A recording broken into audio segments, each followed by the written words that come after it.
নমস্কার, আমি তমা। এই হচ্ছেন আমার বাবা। বাবা মানেই একটা শক্ত ভরসা।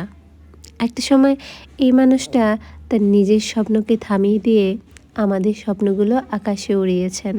নিজের কষ্টকে আড়াল করে আমাদের মুখে হাসি ফুটিয়েছেন। এই বাবা নামক শব্দটা ভীষণ কঠিন, কিন্তু এর ভিতরে লুকিয়ে থাকে অগাধ স্নেহ ভালোবাসা। তার হৃদয়ে লুকিয়ে থাকে আমাদের জন্য অফুরন্ত স্নেহ। বাট বাইরে থেকে আমরা এটা বুঝতে পারি না। আমার বাবা নিঃসন্দেহে একজন কঠোর পরিশ্রমী ছিলেন। আমাদের সবটা উজাড় করে দিয়েছেন। কাজের সূত্রে সে আমার জন্মের আগে থেকেই বাইরে থাকেন। আমরা বাবাকে না খুব একটা কাছে পাইনি।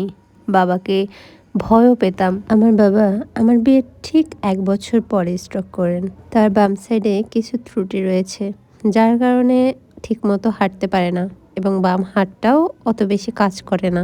ভগবানের অশেষ কৃপা, তিনি যে অবস্থা থেকে আমাদের মাঝে ফিরে এসেছেন, এটাই আমাদের কাছে অনেক কিছু। ভগবানের কাছে শুধু এইটুকু প্রার্থনা, এইভাবে বাবাকে সুস্থ রাখুক, ভালো রাখুক, আমাদের মাঝে রাখুক।